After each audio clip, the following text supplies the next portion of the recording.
আসসালামু আলাইকুম রহমতুল্লাহি বরকাতুহু বিসমিল্লাহির রহমানির রহিম।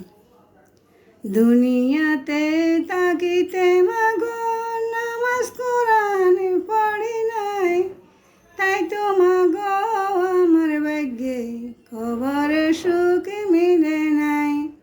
ওই কবরে এত সাজা আগে ছিল না জানা, জানলে মাগো কোনোদিনও নামাজ কোরআন ছাড়তাম না। যারা আল্লাহর প্রিয় বান্দা ফেরেশতারা সালাম দেয়, গুনাহগারদের নিয়ে মাগো সাফের সামনে খাইতে দেয়।